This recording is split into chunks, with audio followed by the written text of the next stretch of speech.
Considering how many 7'3" wing guys do you know out there except for a Wembayana or a Holmgren? You don't see very many 7-footers playing on the wing. And he did that. He played on the wing for us. So that was amazing. Isa na namang trending ngayon mga kapatrol ang ating pag-uusapan. Jackpot ang ating idol na si Kai Sotto kay Coach Tim Cone sa Gilas. Jackpot kasi si Kai dahil ang laki ng tiwala ni Coach Tim Cone sa kanya. Historically, simula nung naglaro si Kai Sotto sa NBA G League Team Ignite, ay malaking problema na niya ang playing time. At kulang na kulang pa rin sa playing time si Kai nang naglaro siya sa NBL Australia for the Adelaide 36ers for 2 seasons. At ganun rin sa unang team ni Kai sa Japan B-League, sa Hiroshima Dragonflies, at kahit sa Yokohama B Corsairs, ay sa simula ay very limited lang ang kanyang playing time. Kahit nga sa NBA Summer League nung naglaro si Kai sa Orlando Magic ay napakaliit lang ng kanyang playing time. At ganun rin sa Gilas under Coach Chat Reyes na kung saan halos hindi pinalaro si Kai. Pero under Coach Tim Cone ay jackpot kaagad si Kai dahil inilagay siya ni Coach Tim Cone sa tuktok ng Gilas program.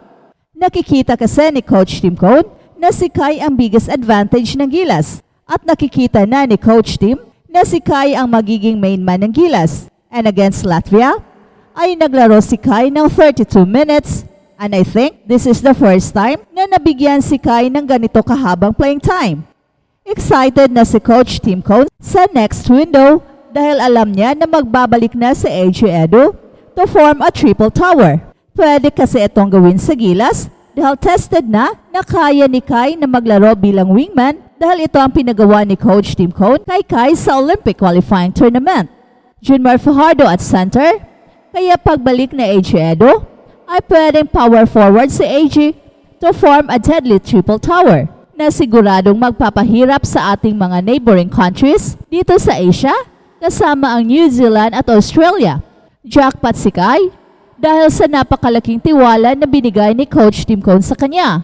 Well, alam naman natin yan si Coach Tim na kapag nagtitiwala ng isang batang player ay siguradong meron siyang matinding plano. True enough, sa Olympic qualifying tournament ay pinakita ni Kai na he is up to the challenge. Kung gaano man kalaki ng tiwala na binigay ni Coach Tim Cone sa kanya, ay hindi niya ito binigo. His 18 points and 8 rebounds performance against Latvia is the proof na nag-click ang tambalang Kai Sotto at Coach Tim Cone. At mukhang hindi lang si Kai ang jackpot, kundi jackpot rin ang Gilas dahil nag-commit si Kai sa 4-year program ni Coach Tim Cone. And it is expected na in the future, ay mas umigting pa ang chemistry ng team at mag-accumulate ng experiences ang bawat player playing under the triangle offense of Coach Tim Cone. Kaya siguradong napakarami pang mga panalo ang sisikwatin ng Gilas Pilipinas with Kai Sotto and Coach Tim Cone combination taking the lead. Kai is a unique player under Coach Tim dahil ginawa siyang wing player. He is playing the number 3 position. Although parang hilaw na tres o wing spot ang paggamit ni Kai, pero once magbabalik na si AJ Edu sa next window, I expect Kai to play exclusively the number 3 spot na inihambing pa ni Coach Tim Cone si Kai kay Vic Wembanyama, being the very few players na 7'3" who can play the wings. So ganyan kalaki ng tiwala ni Coach Tim kay Kai, mentioning him alongside the name of Vic Wembanyama, who is considered as a generational talent that will dominate the NBA in the years to come.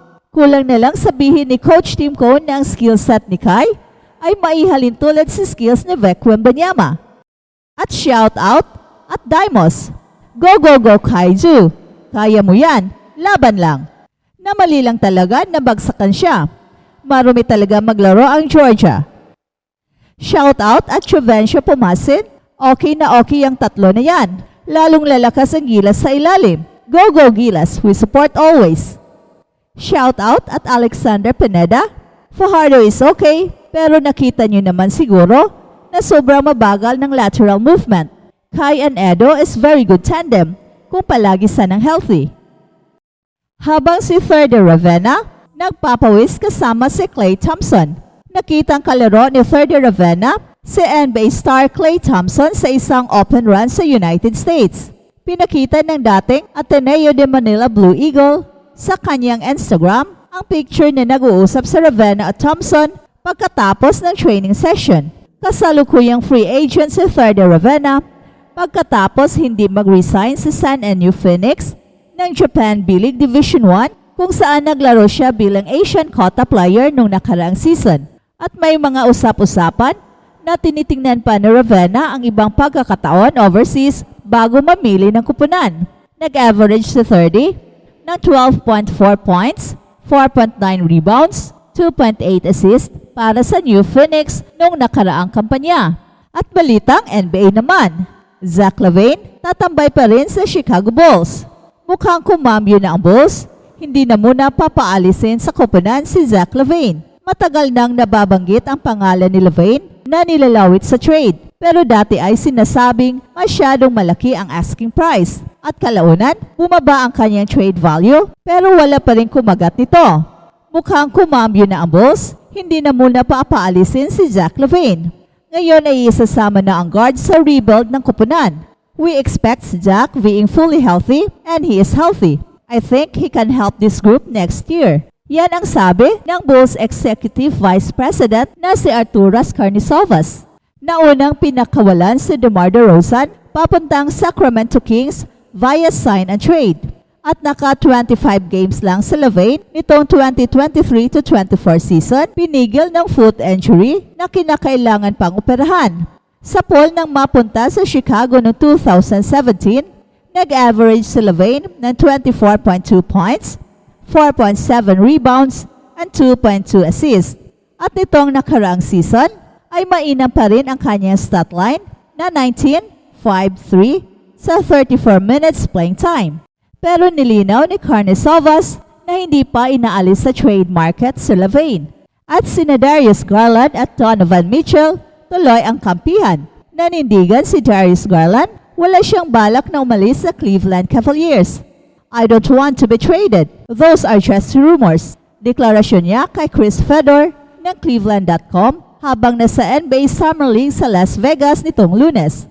Nanindigan si Darius Garland na wala siyang balak umalis sa kupunan. Tuloy ang tandem ni Darius Garland at Donovan Mitchell sa Cleveland Cavaliers para sa 2024-25 season. Lumabas ang ulat noon na kung muling pipirma ng kontrata si Donovan Mitchell sa Cleveland Cavaliers, maghahanap ng bagong tahanan si Darius Garland. At pumirma muli si Donovan Mitchell ng 3-year, $150.3 million extension sa Cleveland Cavaliers, pero walang pag-aal sa baluta ni Garland. It's always good to see one of our guys get the money they deserve. I know he's going to be back with us for a while. I was excited for him. Giit ng 24-year-old point guard na si Darius Garland. At ang lumalabas na narrative ngayon ay pananatilihin ng Cleveland Cavaliers ang core ni Donovan Mitchell, Darius Garland, Jarrett Allen at Evan Mobley. Parehong grupo na nagmaneho sa 4th place finish ng Cleveland Cavaliers sa Eastern Conference nitong nakaraang 2 season